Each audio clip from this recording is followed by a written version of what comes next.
One of the things I've always been interested in is the idea that borderline personality disorder is a stress sensitivity disorder. And this first came to light for me because one of my earliest papers was a review on studies to assess the HPA axis, which is the neurohormonal axis that modulates the body's stress response. And what we found was that the findings in those reports were really inconsistent because a lot of the people who met criteria for borderline personality disorder also had either depression or PTSD, both of which are characterized by chronic stress and disturbed functioning of their HPA axis.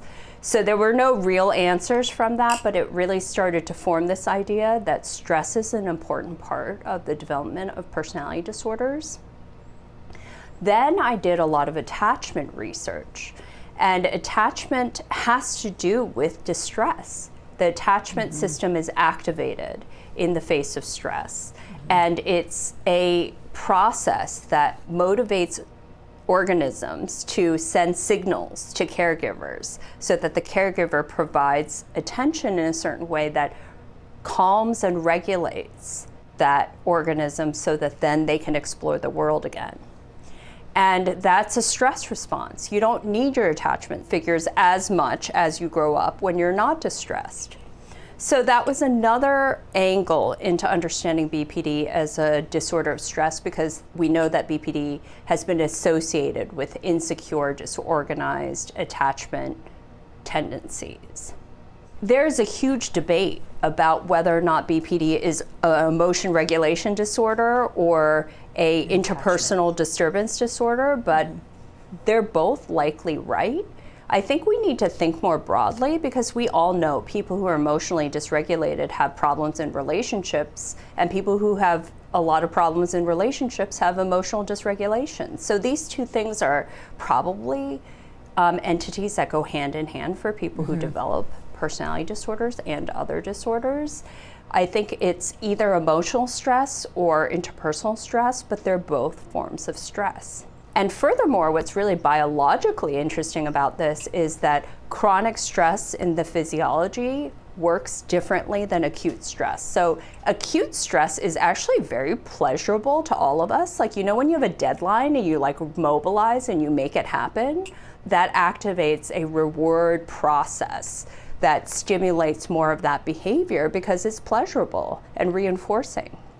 If the stress is chronic, however, the same system that allows an organism to survive threats actually starts to really impair the organism. So the effects of chronic stress on the brain actually both cause growth and higher levels of activity in the amygdala, where fear originates and other emotions, so that it actually develops more and potentiates more and also generalizes more, so that more fear is felt about more situations. Wow. But in the meantime, the memory systems of the brain and the frontal executive function systems of the brain go in the opposite direction. They have decreased neurogenesis and neuroplasticity, so that your ability to think, appraise, strategize, plan, as well as remember things that you need to remember goes down. So you potentiate your fear response, but then your ability to learn and do things that are strategically helpful to yourself in the bigger picture are diminished. And that's why I think BPD is a disorder of chronic stress, is that some people are born very sensitive, so they're more likely to find things stressful that other people don't. That overwhelms their ability to gain skills that may help them master stressful situations so they become less stressful over time. And then they, on top of that, do things because of the differences in their underdeveloped frontal capacities and their overdeveloped emotional tendencies, cause them to do things that make things that are stressful even more stressful. That is, they make bad situations worse. That process of being stress sensitive and then managing stress poorly so that more stress is generated is the engine, I think, of BPD. And then the effects of chronic stress are the outcomes, the symptoms, the features, the co-occurring disorders, the functional problems. I think those are an outcome of both the physiologic impact of chronic stress, but also the psychological impact causes disorder, which is impairing, and also this inability to manage the world that seems totally fear-generating for that person.